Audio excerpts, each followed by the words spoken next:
إياك نعبد وإياك نستعين۔ میں ایک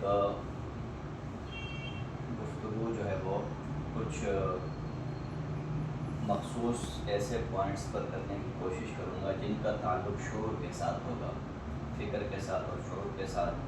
ترتیب میں تو آپ کی جو ایک تسلسل چل رہا ہوگا، گفتگو چل رہی ہوگی، اپنی جگہ پر ہے۔ اگر مجھے اسپیسیفک معلوم ہوتا تو اس میں سے بھی میری خواہش تھی کہ میں اس کو کچھ حصہ تلاوت کرتا اور گفتگو ہوتی اس کے اوپر، لیکن یہ قرآن کریم کی جو پیغامات ہیں ان میں سے کچھ ایسے پیغامات جن کا تعلق ہمارے ذاتی زندگیوں میں ان چیزوں کے ساتھ ہے کہ جو ہمارے اندر ایک ہلچل پیدا کرتے ہیں، جو ہماری ٹوٹل جو ایک قرآن فکر ہے اس کے مطابق، اور جو قرآن میں روایتی فکر ہے اس کے اندر جو ہے وہ ایک ڈفرینس آ جاتا ہے، تو اس کو جو ہے یہ کور کرتے ہیں۔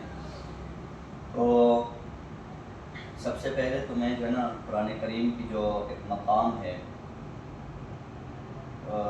ایک بندہ مومن کے لیے وہ کیا بنتا ہے اس کو سمجھنا، پھر اس کے بعد اس کی جو مخصوص اصطلاحات ہیں اس کے اوپر غور کرنا۔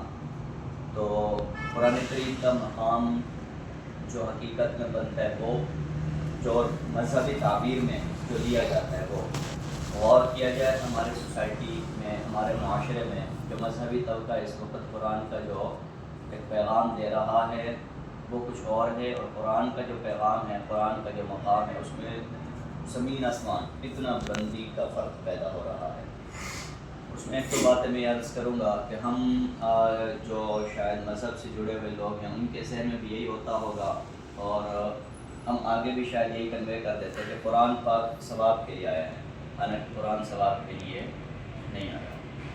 یہ ایک بہت بڑا ڈفرینس ہے کہ ہمارے یعنی آپ احباب چونکہ علم و فکر سے وابستہ ہیں، کچھ باتیں آپ کے سامنے ایزیلی کی جا سکتی ہیں۔ آپ اپنے آپ کو ایک طرف رکھ کے جو ایک ہمارا عوام کا طبقہ ہے جو بالکل ایک سمپل سادہ ہے، ان کے ذہن میں کیا ہے، آپ ان کو اگر دیکھیں قرآن کیوں پڑھتے ہیں ثواب ملے گا، رمضان شریف میں قرآن کیوں پڑھتے ہیں جی زیادہ سے زیادہ پڑھیں، اتنے سپارے پڑھ لیں، اتنی تلاوت کر لیں، کیوں پڑھیں جی ثواب ملے گا۔ تو قرآن ثواب کے لیے نہیں آیا، ٹھیک ہے، قرآن ثواب کی کتاب نہیں ہے، ایک بات۔ اچھا، دوسری بات کیا ہے کہ ہم میں سے کئی احباب ایسے بھی ہیں جو قرآن کریم میں سے وظیفے بیان کرتے ہیں، یہ پڑھ لو تو فلاں جو نا یہ وظیفہ کر لو تو یہ چیز مل جائے گی، فلاں وظیفہ کر لو تو فلاں چیز مل جائے گی۔ ابھی رمضان شریف میں دو کلپ مشہور بھی ہوئے تھے کچھ مولانا حضرات کے کہ وہ مولانا آزاد صاحب مطلب وہ آتے ہیں ایکسپریس چینل پر، تو انہوں نے ایک دو وظیفے ایسے بتائے جو خود اہل مذہب کے لیے بھی ایک تضحیک یعنی ہنسی مذاق کا باعث بن جاتا ہے۔ ان میں ایک یہ تھا جی وہ میٹر کے اوپر انگلی رکھ کے تو اب زمزم کا وظیفہ پڑھیں، یعنی تو میٹر جو بجلی کا بل کم آئے گا، مطلب ایک انتہائی غیر معقول بات ہے، ایسا کوئی قرآن کریم نے کانسیپٹ بیان نہیں کیا، ٹھیک ہے نا۔ اسی میں انہوں نے ایک وظیفہ انہی نے بھی بیان کیا جی ان لک فی النہار سبحا طویلا، خود ہمارے پاس اس طرح کی کالز ہیں کہ جی وہ اس کا تلفظ بتائیں، کہ کیوں بتائیں، اس لیے کہ جی وہ فلاں نے وظیفہ بتایا کہ آپ یہ کریں تو آپ کو جو ہے وہ رزق ملنا شروع ہو جائے گا، تو یہ وہ سارا کچھ۔ اب یہ کیا رزق کے ملنے کے لیے ہم جو مذہبی طبقہ جو وظیفہ بتا رہے ہیں وہ کیا ہے کہ آیت کو اتنی بار پڑھ لو تو رزق ملنا شروع ہو جائے گا۔ یہ ہم مولانا حضرات کا طرز عمل ہے۔ قرآن کا طرز عمل کیا ہے کہ وہ رزق کے لیے جو ہے نا جو وظیفہ بتاتا ہے وہ ٹوٹل ایک الگ چیز ہے۔ وہ کیا ہے کہ قرآن پاک جو وظیفہ، چونکہ ٹاپک ایک بالکل چینج نہ ہو جائے، قرآن پاک جو رزق کے جو نا وہ کشادگی کے جو وظیفہ بتاتا ہے وہ ٹوٹل جد و جہد کا ہے، ٹوٹل محنت کا ہے، اور ٹوٹل مشکلات سے ٹکرانے کا ہے، ٹوٹل مشکلات سے ٹکرانے کا ہے، یعنی مشکلات کو فیس کریں، جد و جہد کریں۔ یعنی کتنا بڑا قرآن کی تعبیر ہے، وابتغوا من فضل اللہ اذا قضیت الصلاۃ فانتشروا فی الارض وابتغوا من فضل اللہ۔ اچھا، عبادت بھی کریں، آپ نماز پڑھیں، یہ اللہ کا حکم ہے، اور پھر زمین کے اندر پھیلیں۔ فی الارض کا لفظ ہے، زمین کا مطلب کیا ہے کہ اللہ کی زمین ارض اللہ واسع بہت وسیع ہے، اور اس میں اس کا فضل جگہ جگہ بکھرا ہوا ہے۔ فضل تو اس کا مطلب زمین میں آپ غور کریں پاکستان اس کے شہر سیالکوٹ کے اس کے ایک علاقے میں کہیں پر تلاش نہ کریں، آپ اپنی سوچ کو اتنا وسیع کریں جتنا اللہ کا جو ایک کانسیپٹ بہت وسیع ہے، جتنی اس میں وسعت ہے۔ زمین کے اندر غور و فکر کریں، جہاں پر آپ کو اللہ کا فضل رزق کی صورت میں اور جو وہ دین اور دنیا ہر ایک چیز کے اندر ملے، آپ وہ کریں، اور بہتر سے بہتر اسباب کے حصول کے لیے وقت کو تلاش کریں۔ اب ایک بات اور آ جاتی ہے قرآن کریم کے اندر جناب، کہ قرآن ایک لفظ بیان کرتا ہے لیکن اس کے پیچھے پورا سمندر موجود ہوتا ہے۔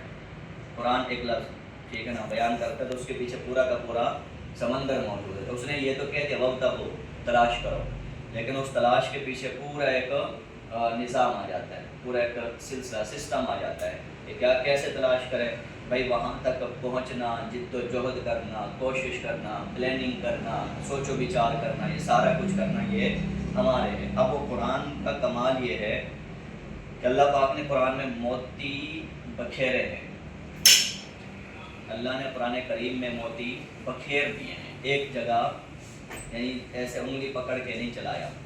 قرآن کریم میں ایک موتی ایک جگہ بکھرا ہوا ہے، دوسرا دوسری جگہ بکھرا ہوا ہے، تو آپ نے کیا کرنا ہے، ان موتیوں کو چننا ہے اور ایک دوسرے سے پرو کے اپنا گلدستہ تیار کرنا ہے۔ اور ایسا کیوں کہ اللہ پاک نے وہ چاہتا تو بچوں کی طرح نرسری پرائمری کے ایک ایک چیز پڑھا سکتا تھا وہ، ٹھیک ہے نا، ایسا اس نے کیوں نہیں کیا؟ فقط اس لیے اس نے ایسا نہیں کیا کہ وہ ہمیں اپنا شعور استعمال کرنے کا حکم دیتا ہے، اپنا دماغ چلانے کا وہ ہمیں حکم دیتا ہے، مسلسل سوچ بچار غور فکر عقل شعور ڈیولپمنٹ ترقی اور یہ سارا کچھ کہ آپ جتنا سوچیں گے اتنا ترقی کریں گے، اتنا کامیاب ہوں گے۔ اور اس سوچنے کے لیے وہ سب سے پہلے جو ہے وہ قرآن پاک کے اندر سوچنے کا حکم دیتا ہے۔ کئی لوگ ہیں جو عقل کے اوپر جو ہے وہ پابندی لگا دیتے ہیں اور کہتے ہیں جو خدا کے بارے میں سوال نہ کرو، یہ نہ کرو، وہ نہ کرو۔ حالانکہ کمال یہ ہے کہ خدا نے اپنے آپ کو بھی ثابت کرنے کے لیے قرآن کے اندر خود حکم فرمایا کہ میرے بارے میں دلیل قائم کرو، مجھے دلیل سے سمجھو، زبردستی سمجھنے کی ضرورت نہیں ہے۔ اور ان دلائل میں اس نے قرآن پاک کے اندر اپنی ذات کے بارے میں جو وہ دلائل دیے، قرآن پاک میں اپنی ذات کے اوپر دلائل دیے کہ اس طرح سمجھو، اس طرح سمجھو۔ قرآن بھی دلیل کا نام ہے، ٹھیک ہے، زبردستی کا نام نہیں ہے۔ اور پھر اس میں سیٹسفیکیشن جو ہے نا وہ کریٹ کرنے کا نام ہے۔ اچھا، سب سے بڑی بات کہ قرآن جو ہے وہ بھی دلیل ہے اور اس کے علاوہ اور بھی دلیل ہے، ٹھیک ہے۔ ایک جو قرآن کے اندر دلیل ہے وہ جو تھیوریکل اور یہ سارا کچھ آئے تھے نظریاتی طور پر، ایک دلیل باہر بھی ہے قرآن سے، اور وہ بھی اس نے اس میں بتایا۔ وہ کیا؟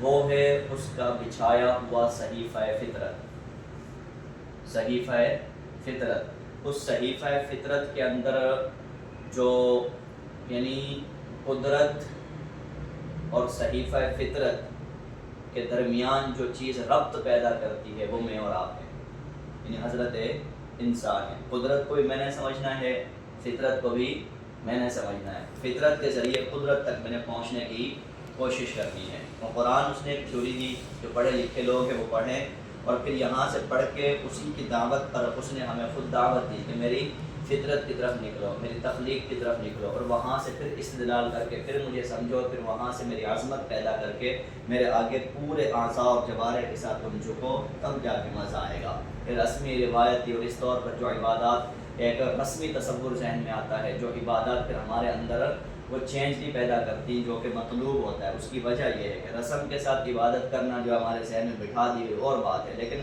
شعور کے ساتھ عبادت کرنا وہ ایک بہت بڑی بات ہے، ایک بہت الگ چیز آ جاتی ہے۔ تو میں عرض کر رہا تھا کہ قرآن جو ہے وہ وظیفے کی کتاب بھی نہیں ہے۔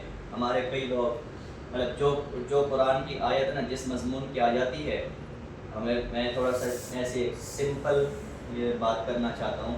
کئی لوگوں کو کہا کہ محبت ہوگی تو اس کے لیے القینا بینہم العداوۃ والبغضاء الی یوم القیامہ، ایک آیت ہے، ہم نے ان کے درمیان جو ہے وہ محبت بھی ڈال دی تو عداوت بھی ڈال دی۔ اب اس آیت کو لے کر کئی لوگ یہ وظیفہ بتاتے کہ فلاں میٹھی چیز کے اوپر دم کر کے آپ وہ کھلا دے تو یہ ہو جائے گا، وہ ہو جائے گا۔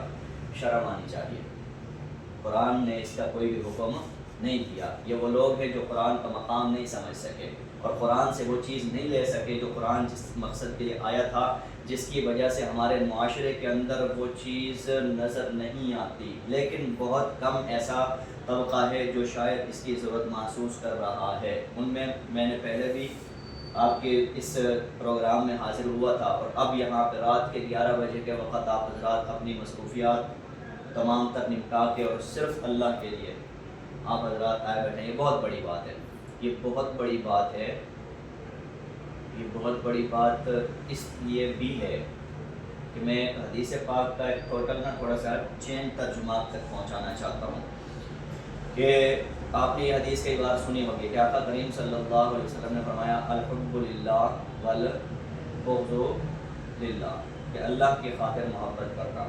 اب اس میں ہمارا عام تاثر یہ جاتا ہے کہ جی وہ اللہ کے نام پہ وہ اکٹھے ہو جانا، اور جو ہے وہ کیا کہتے ہیں یعنی اللہ کی کوئی بات آ جائے، اللہ کا دین آ جائے گا، نماز قرآن، اس لیے محبت کرنا نہیں۔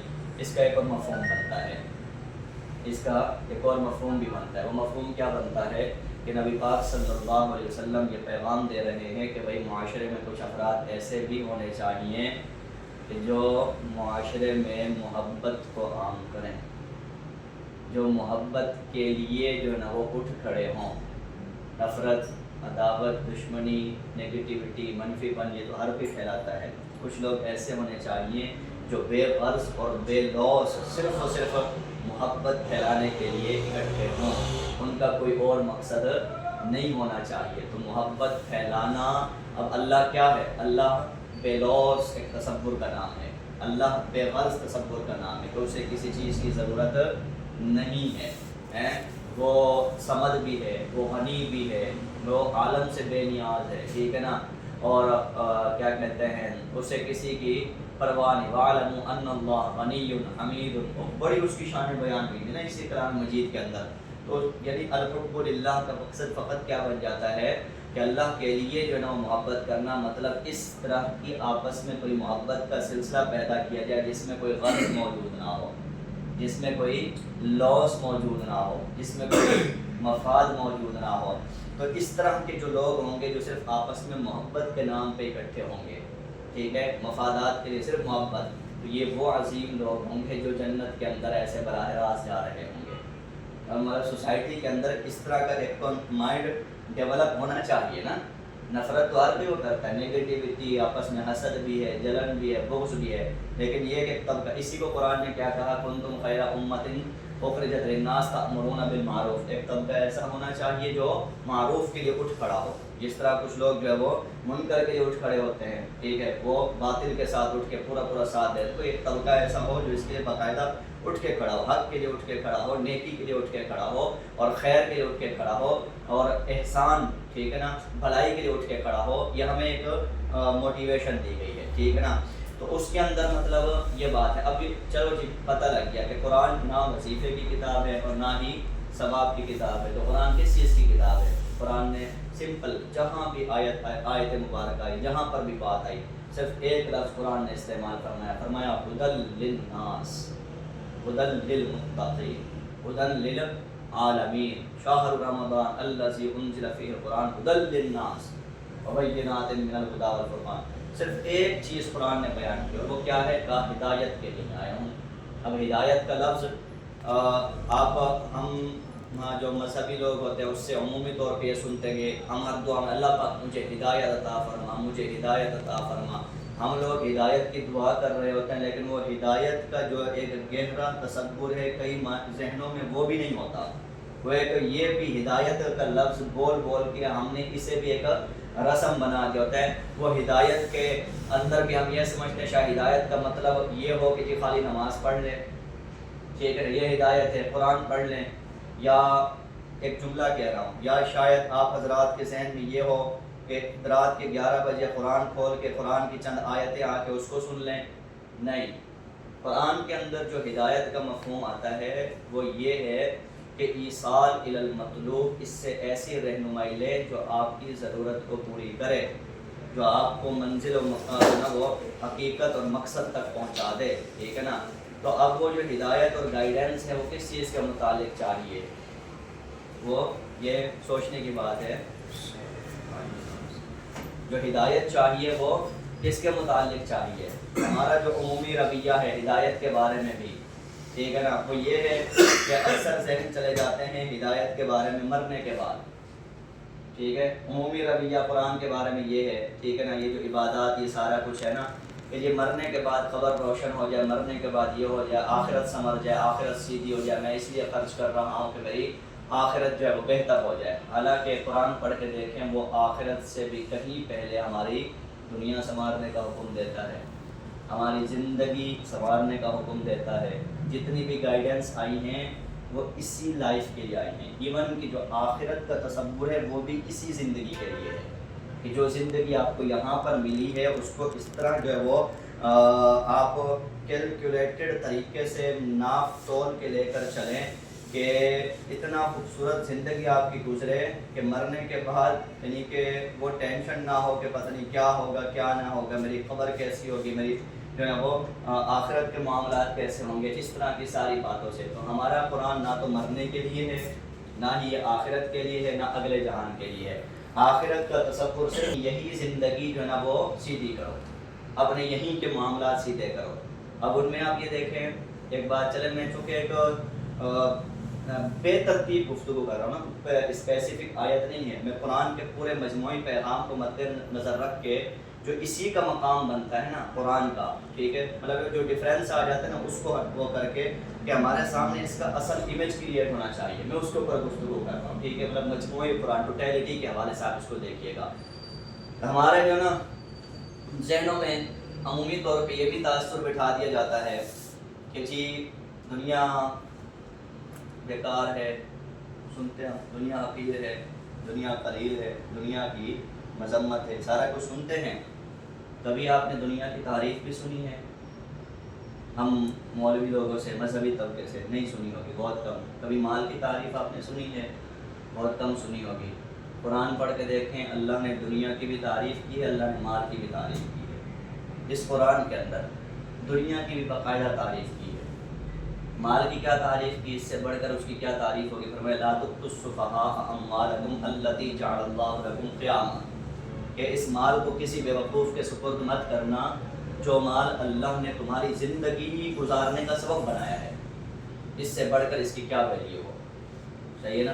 مذمت کہاں پر ہے؟ مذمت وہاں پر ہے، فرمایا الہاکم التکاثر، جب تمہارے دل میں کثرت کے خواہش پیدا ہو اور وہ تمہیں الہا غافل کر دے، کس سے؟ حقیقت سے، مقصدیت سے، ٹھیک ہے نا، اور پھر تمہیں حلال و حرام کی تمیز بھی باقی نہ رہے، اس مال کی مذمت ہے۔ تکاثر، جس میں کثرت ہو، جس میں حرص ہو، جس میں حبس ہو، جس میں بے ہوشی ہو، جس میں اولاد والدین کو اس لیے قتل کر دے کہ جی وہ مجھے وراثت کے اندر فلاں چیز مل جائے، جو آپ کو انسانیت کے وقار و مقام سے گرا دے۔ اب یہ تو ایک مطلب اس طرح کا اگر کوئی چیز آپ کے اندر بگاڑ پیدا کرتی ہے تو اس کی تو مذمت بنتی ہے، لیکن بذات خود مال کوئی بری چیز نہیں کہ یہی مال اللہ نے پیدا کیا۔ اسی طرح اس دنیا کی بھی مذمت نہیں بلکہ یہ قابل تعریف چیز ہے۔ ہم مذہبی لوگوں کے ذہنوں میں یہ تھوڑا سا فرق پیدا ہوا تو اس کا نتیجہ یہ نکلا کہ ہم نے دنیا کی مذمت کی تو ہم ہی لوگ جو اس دنیا کے اندر ہم نے شانیں پیدا کرنی تھی، ٹھیک ہے، تو ہم جب آخرت کے اندر پناہیں ڈھونڈنے لگے اور یہ دنیا کی جو ہمارا ایک اس کے اوپر جو ہولڈ اور کنٹرول بننا تھا اس سے ہمارا ذہن ہٹ گیا۔ اب یہ ایک پتہ نہیں سمجھ میں نہیں آتا کہ تاریخی طور پہ یہ کتنی صدی پہلے یہ ڈفرینس آیا ہوگا۔ میرے خیال میں اگر ہم دیکھیں تو عثمانی دور، اس سے پہلے تک تو یہ شاید مذہبی فکر میں یہ چیز موجود تھی یا مسلم فکر کے اندر کہ وہ کیا کہتے ہیں اپنی اٹھان، اپنی شان اور جو وہ اس کے اوپر محنت کرتے چلے جا رہے تھے۔ اب ہمارا ٹوٹل مذہبی طبقہ بھی اور جو مذہب کو تھوڑا بہت لے کر چلتا ہے وہ طبقہ بھی صرف آخرت میں پناہ ڈھونڈ کے بیٹھا ہے۔ حالانکہ قرآن پاک کے اندر جو انتہائی پیغام ہے، یہ جملہ ذرا غور فرمائیے گا، قرآن کریم کے اندر جو انتہائی پیغام ہے، سن کے آپ حیران ہوں گے کہ قرآن کے اندر جو ہمیں انتہائی، ابتدائی بات نہیں کر رہا ہوں، انتہائی پیغام ہے، وہ عبادت کا نہیں ہے، وہ نماز کا نہیں ہے، وہ داڑھی کا بھی نہیں ہے، ٹوپی کا بھی نہیں ہے، بلکہ یہ داڑھی ٹوپی تو مطلوب بھی نہیں ہے قرآن کے اندر۔ کئی لوگ فقط اس پہ زور دیتے ہیں کہ داڑھی آپ پہلے بڑی بڑی کریں پھر وہ، پورے قرآن کے اندر داڑھی کے اوپر زور نہیں دیا گیا، ٹھیک ہے نا، تو کیا ہے، کس کے اوپر زور دیا گیا؟ یہ جملے میں کیلکولیٹڈ کر رہا ہوں، 90 تلے، اسے اسی وسیع تر پیغام میں لیجیے گا، نہ فرقہ واریت نہ مولویت، ٹھیک ہے نا، ایک علم و فکر کے تناظر میں آپ نے لے کر آنا ہے۔ تو پیغام کیا ہے؟ پیغام ہے تسخیر کائنات کا، کہ اللہ نے تمہیں اپنا خلیفہ بنایا، ٹھیک ہے، تو کائنات اس نے جو ہے وجود میں لائی اور بکھیری، تہ در تہ بکھیری ہے۔ اب جس طرح وہ شانوں والا ہے، تم اس کی دنیا میں جا کے یہاں پہ اپنی شانیں بکھیرو، شانیں پیدا کرو۔ چونکہ ٹائم شاید سلیکٹڈ رہے گا، میں ان کی تفصیل میں نہیں جا سکتا، ٹھیک ہے۔ آپ مجھ سے اگر اس کے اوپر دلیل پوچھیں تو ایک ایک آیت میں آپ کو ترتیب سے بیان کروں گا کہ رب ذوالجلال نے انتہائی مقصد جو بیان کیا نا قرآن کریم کے اندر، ایک اپنے، میں مسلم کی بات نہیں کر رہا ہوں، اپنے ماننے والوں کو جو انتہائی پیغام دیا ہے وہ یہ دیا ہے کہ میرے ماننے والے جس طرح میں حاکم ہوں، تم بھی دنیا کے اوپر حاکم بن کے رہو، ٹھیک ہے نا۔ اس حاکمیت کے لیے یعنی قوت نافذہ اپنے اندر پیدا کرو، اس حاکمیت کے لیے عبادت آپ کا ایک ٹول رکھا گیا ہے، عبادت، نماز، ٹھیک ہے نا، اور یہ جو پریئرز ہیں، دعائیں، ٹھیک ہے، کہ جب اس دنیا کے اندر جو ہے وہ محنتیں مشقتیں کرتے جا، تھکنے ٹوٹنے لگو تو وہاں پر آ کے سپر انرجی کے ساتھ جڑ کے پھر ہمت لو، پھر حوصلہ لو، پھر فریش ہو، پھر اس کے بعد پھر نکل کھڑے ہو کہ تمہارے جو پیچھے وارث ہے وہ بہت بڑی ذات ہے، بہت بڑی طاقت ہے، ٹھیک ہے نا۔ کبھی اس سے جو ہے وہ مایوس نہ ہونا، اس کے ہاں کوئی مایوسی نہیں ہے، ہمت، محنت، جد و جہد، کوشش۔ تو پتہ نہیں تسخیر کائنات کا یہ جو تصور تھا، ٹھیک ہے، یہ پتہ نہیں کہاں چلا گیا ہمارے عمومی ذہنوں میں۔ وہ دنیا کی مذمت آ گئی، ٹھیک ہے نا، مال کی مذمت آ گئی، اور ایک طرف ہم مال کی مذمت بیان کرتے ہیں، دوسری طرف ہم اور بھی لوگوں میں سے کئی لوگ اسی مال کے حریص بھی ہوتے ہیں۔ اگر اتنا ہی یہ مذمت والا، پھر ہمارے اندر وہ کیوں؟ کوئی فطری چیز ہے بابا، صحیح ہے نا، ایک فطری چیز ہے۔ اچھا، اس مال کی مذمت اور پھر مال کی جو ہے وہ خواہش، ان دونوں کے درمیان جب ہم لوگوں کے بیان کرنے والوں میں ڈفرینس آیا، معاشرے نے بھی زبردست انتقام لیا کہ جب وہ مذہب کے اوپر چلنے والا کوئی تھوڑا بہت جو ہے وہ خوشحالی یا اس کی طرف جاتا ہے یا کوئی اس کی خدمت کی جاتی ہے، وہ فوراً فتویٰ لگتا ہے جی شرائع دین میں آ رہا ہے، دین بیچا جا رہا ہے۔ حالانکہ دین کا بیچنے کا جو مفہوم ہے وہ بھی بہت وسیع تر مفہوم میں تھا، فقط اتنا کہا گیا تھا کہ پیسے کی خاطر اللہ کی آیتوں میں رد و بدل مت کرنا، پیسہ لے کر حق کو باطل نہ کر دینا، سچ کو جھوٹ نہ کرنا، جیسا کہ یہودی کرتے تھے، جیسا کہ اسی یہودی روش پر ہمارے بھی کئی سارے مولوی کر دیتے ہیں، ٹھیک ہے نا۔ جہاں پر یعنی کہ اچھا دو باتیں ہیں، ویسے یعنی جملوں میں بات کر رہا ہوں، دو باتیں ہیں، ایک ہوتا ہے لفظوں کا بیچنا، ایک ہوتا ہے ایمان کا بیچنا۔ اگر آپ اپنی گفتگو کرتے ہیں اور اس میں اپنے لفظ بیچتے ہیں تو یہ شرائع دین نہیں آتا۔ شرائع دین کہاں پر بنتا ہے؟ جہاں آپ لفظوں کے ساتھ ساتھ اپنا ایمان بھی بیچ ڈالیں، اور یہ چیز صرف یہاں پر نہیں، صحافی بھی اس میں آتے ہیں، کوئی بھی مبلغ ہے، موٹیویشنل اسپیکر ہے، واعظ ہے، کوئی بھی بندہ آتا ہے یا جس کی سروسز اس کے اندر آ جاتی ہیں، اگر آپ اپنے قلم کی جو ہے تحریر کو لکھ کر کسی کے سے پیسے لے کے آپ کرپشن کر کے اپنی مانی کر کے آپ بیچ ڈالتے ہیں، اس کے اندر سچ اور جھوٹ کی ملاوٹ ہے، اگر تو آپ صرف لکھتے ہیں تحریر اس کا معاوضہ لیتے ہیں تو یہ کوئی ناجائز نہیں ہونا چاہیے۔ ہاں، آپ لفظوں کے ساتھ ایمان بھی بیچ رہے ہیں، سچ اور جھوٹ اور یہ ساری چیزیں، تو یہ باتیں وہاں تک آتی ہیں۔ سمجھ میں کہاں آتا ہے؟ جب آپ قرآن میں بہت آزاد ہوں، تب یہ فکری انتشار جب اور یہ جو ہے نا ٹوٹ پھوٹ یہ چیزیں ذہن سے تب نکلتی ہیں، ٹھیک ہے۔ میں یہ کیوں کہہ رہا ہوں؟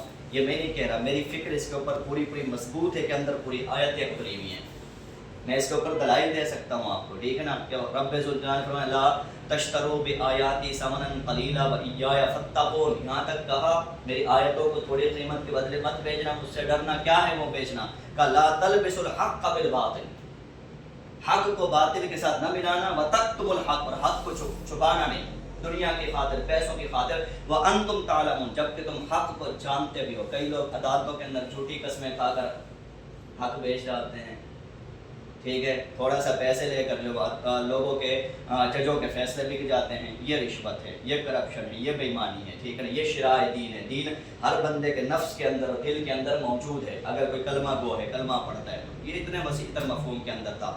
تو بابا یہ جو قرآن اترا ہوا ہے، قرآن جو ہے وہ انسٹرکشنز کے لیے آیا ہے، وظیفوں کے لیے نہیں آیا، ثواب کے لیے نہیں آیا، قرآن صرف اور صرف ہدایت کے لیے آیا ہے۔ اور ہدایت کیا؟ ہمہ قسمی ہدایت، جس میں میری زندگی کی بات ہے، آخرت کی نہیں، زندگی کی بات ہے، ٹھیک ہے نا۔ اگرچہ کہ اس میں رہنمائی آخرت کی بھی ملتی ہے، ٹھیک ہے، اس میں آخرت کی رہنمائی بھی ہے، لیکن اس کے اندر مطلب وہ آخرت کی زندگی کے بارے میں سوچنے بیٹھ جاؤں، یہ مطلوب نہیں ہے۔ مطلوب صرف اور صرف یہ زندگی ہے، یہ دنیا کی زندگی، میرے دنیا کے معاملات، ٹھیک ہے نا۔ اور وہ کیا کہتے ہیں اس کے بارے میں سوچنا اور اس کو جو ہے وہ سنبھلنا. اب زندگی کا جو بھی پہلو مجھے مطلوب ہو تو میرے یہ پہلی ذمہ داری بنتی تھی کہ میں اس زندگی کے مسئلے کے بارے میں جو پہلی میں انسٹرکشن لوں وہ کلام مجید ہونا چاہیے. کسی بھی اور انسان اور بندہ، کوئی مولوی، کوئی فرد، کوئی پیر، کسی بھی قسم کا جو ہو، وہ بعد میں اس کا جو ہے وہ کوئی مطلب ٹیچر، کوئی آپ کا وہ جو نا رہبر، رہنما کوئی ہوتا، ٹھیک ہے نا. یعنی ان سب کو پیچھے رکھ کر ہمیں قرآن پاک پر اتنا عبور ہونا چاہیے کہ میں جناب اس وقت اسٹریس میں ہوں، میں پریشانی میں ہوں، تو یہ مجھے فلاں مسئلہ درپیش ہے، تو مجھے اس کا کیا حل ہے، ٹھیک ہے، مجھے کہاں سے مسئلے کا حل ملے گا. سب سے پہلے میں قرآن کو اس کے لیے کھولوں. اچھا یہ پرابلم ہے، قرآن اس کے بارے میں کیا کہتا ہے، ٹھیک ہے. تو قرآن یہ سب کچھ بتاتا ہے. قرآن میں ہماری زندگی کے ہر پہلو کے حوالے سے، ہر پہلو، یعنی نفسیات، میڈیکل، ٹھیک ہے، ڈاکٹری، سارا کچھ، شعور، لا شعور، ڈپریشن، باقی معیشت، معاشرت، تجارت، یہ سب چھوٹی باتیں ہیں، ٹھیک ہے نا. ان سب کے بارے میں قرآن نے ہمیں رہنمائی دی ہوئی ہے، ان سب کے حوالے سے. یعنی میں اس وقت چھوٹا منہ بڑی بات نہ ہو جائے، آپ مجھ سے کوئی بھی سوال، یہاں پر آپ سب ماشاءاللہ اہل علم بیٹھے ہوئے ہیں، صحیح ہے نا، اور مجھ سے زیادہ شاید آپ خدا کو سمجھنے والے بیٹھے ہو کہ آپ کا تعلق شعبہ طب کے ساتھ ہے. اور قرآن نے خود استدلال فرمایا، سنریہم آیاتنا فی الآفاق وفی انفسہم. خدا کو سمجھنا ہے تو اس سمجھنے کے اس نے 3 راستے بتائے. ایک قرآن، دوسرا کائنات، تیسرا انسان خود. کہ انسان کو خود کو اگر خدا کو سمجھنا ہے نا تو انسان کے خود کا مطالعہ اگر کر لے، انسان کا جو سسٹم ہے، نظام ہے، خدا سمجھ میں آ جائے گا. تو اللہ نے اپنا استدلال کروانا چاہا ہے. تو وہ ڈاکٹرز جن میں تھوڑا سا بھی خدا کا خوف ہوتا ہے، ان سے بڑا خدا خوفی رکھنے والا اور مومن کوئی بھی نہیں ہوتا، صحیح ہے نا. پھر یہ فی انفس کی بات آ رہی ہے، جن میں خدا خوفی نہیں وہ سب سطحی بات ہے، ان کے لیے یہ سب بیکار باتیں ہوں گی. تو میں عرض کر رہا ہوں کہ قرآن پاک کو جو ہے وہ اس کے مقام اور اس کے لیول کے اوپر جا کے سمجھنا اور اس سے جو ہے وہ اس طرح کی رہنمائی لینا، وہ ہمیں اپنا مائنڈ سب سے پہلے فوکس کرنا پڑے گا. خالی ترجمہ پڑھنا، خالی جو ہے وہ اس کو جو ہے وہ تلاوت کرنا، لفظ خالی میں لگا رہا ہوں، ٹھیک ہے نا، کہ خالی ترجمہ پڑھ لیں اور اس کی جو ہے نا وہ ڈیپتھ نہ ہم فیل کر سکیں، بیکار ہے. خالی تلاوت کر لیں تب بھی بیکار ہے. یعنی تلاوت کریں، یہ اس کا یعنی کہ ایک یوں سمجھے ہماگیریت ہوگی. تلاوت کریں، خالی تلاوت کرتے جائیں، آپ کی اس کے طبیعت پہ اس کا اثر ضرور ہوتا ہے، میں اس سے انکار نہیں کر رہا ہوں. آپ ترجمہ پڑھیں، آپ کو کچھ نہ کچھ محسوس ہوگا، قرآن کچھ نہ کچھ تحفہ ضرور دے کر جاتا ہے. لیکن قرآن کا کمال یہ ہے کہ اس بندے پہ یعنی احسان سمجھا جائے گا جو قرآن کی ڈیپتھ سمجھ جائے، جو قرآن کی گہرائی محسوس کر جائے، جو قرآن کو اس وسعت کے ساتھ جو. اچھا ایک جملہ ہم پڑھ رہے تھے، ہمارے چھوٹے بھائی پروفیسر ہیں، یہ بھی ڈاکٹر ہیں، ٹھیک ہے نا، اور انہوں نے بھی عالم کورس کیا. دونوں بھائی ہم تو آپس میں کبھی بیٹھے ہوتے ہیں نا تو ڈسکشن چلتی رہتی ہے. قرآن ہمارا ٹاپک جب ہونا ایسے بات کرتے کرتے ایک جملہ یعنی انہوں نے کہا کہ قرآن جو ہے نا مطلب، اور ان سے پہلے انہوں نے مطالعہ کیا پروفیسر ڈاکٹر طفیل ہاشمی صاحب، وہ بہت بڑے اسلامک اسکالر ہیں، ہم میں سے کچھ آپ ان کا نام جانتے ہوں، اوپن یونیورسٹی کے ڈین رہے ہیں. ان کا یہ جملہ تھا کہ قرآن ایک تہ در تہ کتاب ہے، قرآن تہ در تہ کتاب ہے، ٹھیک ہے، اپنی تہوں کے اندر لپٹی ہوئی ہے. کون اس کی کس تہ تک پہنچ سکتا ہے، یہ اس کا اپنی پرواز کی جو ہے وہ بات ہے. کوئی اس کی ایک تہ تک پہنچتا ہے، کوئی 7 تہ کھول کے رکھ دیتا ہے. جو اس میں جتنا گہرا ہوتا زن ہوگا، قرآن اس کو اسی حساب اور اسی لیول کے مطابق جو ہے وہ ضرور بریف کرتا ہے، گائیڈ کرتا ہے، ٹھیک ہے نا. تو اس کی تہوں کو کھولنا، اس کے اندر اس طرح اترنا، اس سے ویسی انسٹرکشنز لینا، ویسی رہنمائی لینا، ٹھیک ہے کہ اچھا اس کی رہنمائی ذاتی طور پہ تجربہ بتا رہا ہوں کہ انسان کا ذہن جو ادھر ادھر بکھرا پڑا تھا نا، قرآن کا ایک لفظ ہوتا ہے جو آپ کی ساری بکھری سوچوں کو ایسے بالکل اسٹریٹ فارورڈ سیدھا لا کے کھڑا کرتا ہے اور ہر کنفیوژن جو ہے اس کے اندر سے ختم ہو جاتی ہے، دور ہو جاتی ہے. یہ قرآن کا کمال ہے، ٹھیک ہے. میں یہ بھی آپ کو جو ہے نا آیتوں، دلیلوں اور حوالوں سے جو میں آپ کو پیش کر سکتا ہوں. اور میں جملہ لے کے اس سارے جو میری گفتگو رہی ہے نا، اس کا صرف ایک مثال ٹھیک ہے 4 to 5 منٹس میں آپ کی اور لوں گا، وہ پیش کر کے نا جتنی باتیں کی ابھی کوئی عملی طور پہ بات تو یہ خالی ایسے وہ باتیں نہیں ساری، وہ ایک مثال پیش کر کے میں گفتگو ختم کر دوں گا. تو میں عرض کر رہا تھا کہ قرآن ثواب کے لیے نہیں کھولیں، قرآن وظیفوں کے لیے بھی نہ کھولیں، قرآن ہدایت کے لیے کھولیں. اور ہدایت کا مطلب گائیڈنس انسٹرکشن، رہنمائی، یہ ساری باتیں آئی تھیں. اور اس پہ جملہ کہہ رہا تھا سلپ ہو گیا کہ میں یہاں بیٹھا ہوں نا، میں ابھی علم کے شاید کنارے پہ کھڑا ہوں گا، درمیان میں بھی نہیں چیچے ہے کہ میں اس کی انتہا پہ ہوں، میں علم کے کنارے پر ہوں، لیکن قرآن کے ساتھ تھوڑی بہت محبت ہے. تھوڑی بہت اس لیے کہہ رہا ہوں کہ توفیق مانگتا ہوں اس رب سے کہ مجھ پہ وہ کرم فرمائے جو اس کے قرآن کا مقام ہے، مجھے اس کے اندر ویسے ہوتا زن فرما دے. یہ میری دعا ہے اور مجھ سمیت آپ سب کے لیے دعا ہے، ٹھیک ہے نا، کہ اللہ ہمیں قرآن میں ویسے ہوتا زن فرما دے. خدا کی قسم اگر کوئی بندہ ہو گیا نا، اس سے بڑی لذت کوئی نہیں ہے. اگر قرآن کے معنوں کے اندر آپ حضرات اترنا شروع ہو گیا نا، اس سے بڑی لذت کوئی نہیں ہے. یہ غزالی، رازی، رومی، یہ جو اتنے بڑے بڑے نام بنے تھے نا، ابن العربی جنہوں نے مستقبل کی پیشن گویاں کر ڈالی تھی، یہ قرآن میں ہوتا زن ہوتے تھے، یہ قرآن کے عاشق لوگ تھے. ہم تو قرآن کے فروخت کنندہ ہیں. میں سے مراد کئی لوگ مذہبی جو نا اس لیے قرآن کھولتے ہیں کہ میں فلاں ٹاپک میں نے تقریر کرنی ہے تو میری اچھی سے اچھی تقریر ہو جائے تو قرآن کی کون سی آیت مجھے مل جائے گی، صحیح ہے نا، اس طرح کی باتیں ہوتی ہیں.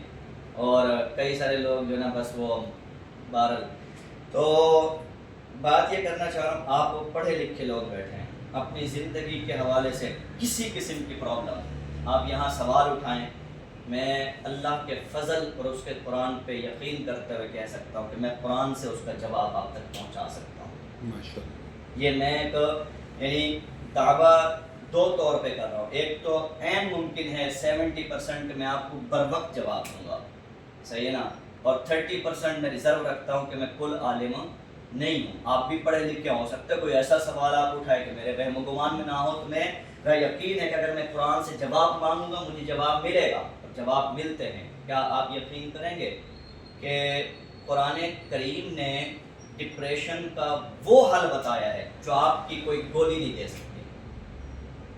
یہ میں قرآن کے دعوے کے ساتھ بات کر رہا ہوں، یہ اتنی بڑی بات کر رہا ہوں، ٹھیک ہے نا. بلکہ اگر میں نے آیت تو پڑھی تھی ایاک نعبد و ایاک نستعین، یہ آیت پڑھی تھی نا. میرا تھا کہ جب اس تھیوری کو پریکٹیکل آپ کے سامنے بیان کرنا چاہوں تو نعبد کے اوپر گفتگو کروں. عبادت کا لفظ آیا، ہم لوگ عبادت میں نماز روزہ یہ لے آتے ہیں، ٹھیک ہے نا. قرآن کریم نے نعبد کا لفظ کس سینس میں استعمال کیا، اس میں کتنی گہرائی ہے، کتنی گہرائی ہے، اللہ اکبر. آپ اگر یہ اس کو میں آپ سے کھول کے رکھ دوں شاید کئی لوگ اچھل پڑیں حیرت سے کہ قرآن نے یہ اس چیز کو عبادت کہا ہے. نعبد آیا ہے، نصلی کا لفظ نہیں آیا. نصلی نماز پڑھنے کے معنی میں آتا ہے، روزہ رکھنے کے لیے کیا آتا ہے، صوم آتا ہے، زکوٰۃ کے لیے زکوٰۃ آتا ہے. یہاں نعبد آیا ہے. نعبد کیا چیز ہے، اس کو اس کی گرامر سے جا کے سمجھنا پڑے گا، ٹھیک ہے نا. اس کو چھوڑے میں یہ اس کی پھر کبھی موقع ملا نا ان جو نا یعنی ان پرتوں کو، موتی ہے نا، کئی سارے موتی سمندر میں کیا کیا چھپا ہوتا ہے، تو کوئی فرق بندہ کھولتا رہتا ہے. میں نا اسی طرف چلا جاتا ہوں، ٹھیک ہے، کہ بھائی وہ قرآن نے ڈپریشن کا کیا علاج بتایا ہے. کر لیں اس کے اوپر 2-3 منٹ گفتگو. اکثر لوگ، ہم پڑھے لکھے لوگ بھی اسٹریس میں ہوتے ہیں، ذہنی دباؤ، تناؤ، ٹینشن کی. ہمارا تو تعلق چونکہ لٹریچر کے ساتھ ہے، ہم یہ تحقیقات پڑھتے ہیں، صحیح نا، کہ جی اس وقت سب سے زیادہ جو میڈیسن فروخت ہو رہی ہیں وہ سکون کی گولیاں ہیں، ٹھیک ہے نا، اور ٹینشن اور اس چیز کی جو نا وہ. آپ یقین جانیں قرآن کریم نے جو ٹینشن کا علاج بتایا ہے وہ ان سب چیزوں سے ماورا ہے، ٹھیک ہے. کیا علاج بتایا، میں تھوڑا سا اس کو جوڑ دیتا ہوں اس کے ساتھ کہ ٹینشن جو ہے نا، ٹینشن اس کا تعلق کسی مٹیریل کے ساتھ نہیں ہے. جو ٹینشن آتی ہے اس کا کوئی تعلق فزیکل اس کے ساتھ نہیں ہے، ٹھیک ہے نا، حالات کے ساتھ نہیں، بلکہ اس کا تعلق ٹوٹل خیالات کے ساتھ ہے، ٹھیک ہے. یہ دماغ کا ایک معاملہ ہے، دماغ کی پرابلم ہے، وہ سوچتا ہے، کسی بھی چیز کو سوچتا رہ جاتا ہے، ٹھیک ہے، اور اس کو سوار کر لیتا ہے، صحیح ہے، اور اس کے اوپر اس کا ذہن دبتا چلا جاتا ہے، ٹھیک ہے، فائلز پر فائلز کھلتی چلی جاتی ہے. تو اگر یہ جو ڈپریشن ٹینشن ہے یہ کوئی فزیکل چیز نہیں ہے تو اس کا علاج بھی کسی بھی فزیکل چیز سے نہیں ہو سکتا. یہ اگر خیالات کی بات ہے، خیالات سے اگر ٹینشن، اسٹریس اور دباؤ کریٹ ہوتا ہے تو اس کا علاج بھی خیالات کی دنیا سے پاسبل ہو سکتا ہے. اگر ہم نے گولی دی، دماغ سکون میں آ گیا، میں جب اٹھوں گا پھر وہی جس خیال کی وجہ سے مجھے پریشانی آ رہی ہے نا، جس خیال، وہ خیال وہ دماغ سن ہونے کا جب ایکٹیو ہوگا وہ خیال دوبارہ آئے گا، وہ پھر انسان سوچتے سوچتے پھر اسی اسٹریس، اسی دباؤ کے اندر چلا جائے گا. تو بھائی اسٹریس کا کوئی علاج جو نا ان چیزوں کے اندر رکھا ہی نہیں گیا. اب کیا ہے، اب یہاں سے جو نا یہ مذہب یا دین یا قرآن کی وہ ویلیو سمجھ میں آتی ہے جو بطور مسلمان ہمیں پراؤڈ ہونا چاہیے اس کے اوپر. وہ یہ ہے کہ بھائی اللہ تبارک و تعالی نے اس کلام مجید میں جگہ جگہ ایک لفظ استعمال فرمایا، کیا فسبح بحمد ربک واستغفر، اپنے رب کی تسبیح کرو. فسبح، اور یہ لفظ کوئی 70 سے زیادہ مقامات پر آیا ہوا ہے، 70 سے. ٹھیک ہے، فسبح بحمد ربک. اب یہ ذرا تھوڑا سا غور کیجیے گا، رب کی تسبیح کرو. اچھا، اس میں تھوڑا سا پیچھے جاتا ہوں. آپ ان آیات کو پڑھ کر دیکھیے، ان آیات کو جہاں اللہ نے تسبیح کا لفظ بیان کیا نا، اس سے پیچھے اللہ نے قرآن کے اندر کسی نہ کسی دنیاوی پرابلم کو ڈسکس کیا ہے، دنیاوی پریشانی کو ڈسکس کیا ہے کہ یہ فلاں فلاں پرابلم ہے، تو اس پرابلم کو چھوڑ کر کیا کرو، فسبح، اپنے رب کی تسبیح کی طرف آؤ. ٹھیک ہے، وہ حوالے میں آپ کو دیتا ہوں. اب رب کی تسبیح کیا ہے؟ تسبیح، کہیں قرآن نے تدبر کا حکم دیا، غور کا، فکر کا، عقل استعمال کرنے کا، اور کہیں قرآن نے عشق کا حکم دیا ہے کہ جہاں عقل کے دریچے بند کر دو، دماغ کے دروازے بند کر دو، اور وہاں پر تم جو ہے وہ اپنے خدا کی یاد میں گم ہو جاؤ، وہاں پر تم جو ہے اس کے خیالات میں ڈوب جاؤ، اور پھر اسی کے مقام کو سمجھتے ہوئے کہ وہ سب چیزوں کا کارساز ہے، کاریگر ہے، وہ صانع ہے، وہ وکیل ہے، وہ سارا کچھ ہے. وہ مجھے کہتا ہے توکل علی اللہ فہو حسبہ ہے، اور کیا کہتے ہیں ان اللہ یحب المتوکلین، متوکل، کہ وہ سب کچھ کر سکتا ہے. تو اس ذات کے ساتھ کنیکشن جوڑ کے اپنے جو آپ کے جتنے بھی خیالات آپ کو وہ کر رہے ہیں، ڈسٹرب کر رہے ہیں، ان سب کی فائل سے ٹھپ کرو، اور کچھ دیر کے لیے اپنے خدا کی جو ہے وہ یاد میں، سوچ میں ڈوب کر، ان کو پریئرز کے ساتھ جوڑ کر ان کا سولوشن اس خدا سے طلب کرو، اور یہاں پہ اپنے دماغ کو اس ڈپریشن اور تناؤ سے نکال کر ریلیکسیشن کی طرف لے کر آؤ. اب مثال کے طور پر کیا ہے، آپ یہ دیکھیں، آپ حیران ہوں گے. یہ جو نا وہ 10 پاروں تک ہے. 16واں پارہ اللہ پاک نے قرآن پاک فرمایا، ایک دیکھتے وَاصْبِرْ عَلَىٰ مَا يَقُولُونَ. یہ جو لوگ جتنی باتیں کرتے ہیں، جامع ترین آیت آپ تک پہنچا رہا ہوں. وَاصْبِرْ عَلَىٰ مَا يَقُولُونَ، یہ لوگ جو ہیں، ان لوگوں سے مراد آپ جس طرح کے بھی لوگ سمجھ سکتے ہیں. قرآن قیامت تک کے لیے ہے نا. یہاں سے 14 صدی قبل تو حضور کے لیے تھا کہ جو کافر ہیں آپ کو نہیں مانتے، ٹھیک ہے، ان کی باتوں پہ صبر کرنا سیکھیں. بس پھر لوگ جو باتیں کرتے ہیں ان کو سہنا سیکھیں، برداشت کرنا سیکھیں. اب صبر، برداشت، یہ ایک اور سمندر ہے، ایک پوری انسانی نفسیات ہے اس کے اندر، ٹھیک ہے نا. تو ٹاپک چونکہ وہ نہیں کہ میں آپ کو دین و قرآن کے سامنے وہ صبر کی مفہوم جو ہے نا وہ بیان کروں. پیشنس، برداشت کیا چیز ہے؟ برداشت کی انتہا یہ ہے کہ مصیبت ٹوٹ جائے آپ نہ ٹوٹ سکیں. سائیکولوجیکل انرلی اپنے آپ کو اتنا اسٹرانگ بنائیں، انسان اتنا مضبوط ہو کہ جو بھی ٹینشن یا پریشانی ہے وہ ٹوٹ جائے، آپ نہ ٹوٹ سکے. جو انسان نہ ٹوٹ سکے وہ صابر کہلاتا ہے، اور اسی کو رب نے کہا نہ ٹوٹنے والے بندے کے ساتھ میں کھڑا ہو جاتا ہوں. ان اللہ مع الصابرین. صبر کا مقام نماز سے کہیں بلند ہے. نماز بہت چھوٹی چیز ہے، صبر بہت بڑی چیز ہے. صبر کی جزا اللہ نے کہیں قرآن میں نہیں کہا کہ نماز کی جزا بے حساب ہے، قرآن میں اللہ نے کہا صبر کی جزا بے حساب و کتاب ہے، ٹھیک ہے نا. تو اب کیا ہے، اصبر علی ما یقولون. اب یہ قرآن فہمی ہے. میں اللہ کی قسم یہ جو نا باتیں کرتے ہوئے میں خود ریلیکسیشن فیل کر رہا ہوں، ٹھیک ہے نا، کہ آپ قرآن کو صرف سمجھ جائیں. ہماری یہ دنیا کی زندگی جنت ہے، مرنا تو جدھر رہ گیا. کہ قرآن لوگوں کی، اچھا انسان کو سب سے زیادہ ڈپریشن لوگوں کی باتیں دیتی ہیں.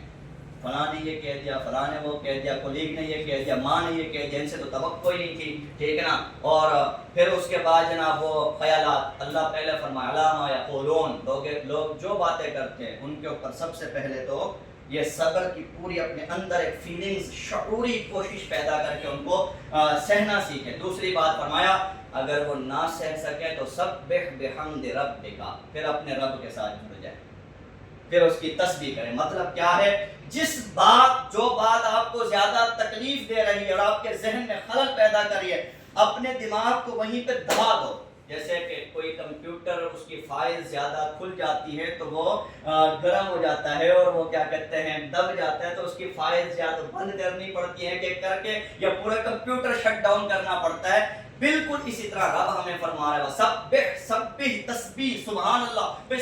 کیا ہے، صرف یہ کہ سبحان اللہ سبحان اللہ سبحان اللہ. سبحان اللہ میں کیا رکھا ہوا ہے؟ بظاہر تو کچھ بھی نہیں رکھا ہوا، تو دراصل اس کے پردے میں ہمیں پیغام ہے کہ وہاں پر اپنے عقل کو بالکل جو ہے وہ سائلنٹ کر دو، بالکل ٹھنڈا کر دو. جو باتیں آپ کو تکلیف دے رہی ہیں ان کے دریچے بالکل بند کر کے تھوڑی دیر کے لیے ایسے بالکل ہم تن جو ہے وہ یکسو ہو کر، فوکس ہو کر اس رب کی کبریائی، اس کی وسعت، ان سب چیزوں کو لے کر اس کے خیالات میں ڈوب جاؤ. یہ سوچو کہ میرا رب سب سے بڑا کارساز ہے، وہ سب کچھ کر سکتا ہے. یہ تسبیح بنتی ہے. جب انسان 10 منٹ کے لیے، 15 منٹ کے لیے، 20 منٹ کے لیے وہ دماغ کو شٹ ڈاؤن کر دے گا، وہ جو تناؤ ہے 10-15 منٹ کی گیم ہے، اسی کے اندر وہ ریلیکس ہو جائے گا. اور جب یہ مجھے یقین ہو جائے، معذرت سے ٹائم آگے جا رہا ہے، کہ سمد کیا چیز ہے، یہ یقین اللہ الصمد، اللہ نے کہا نا کہ اللہ کیا ہے، سمد ہے.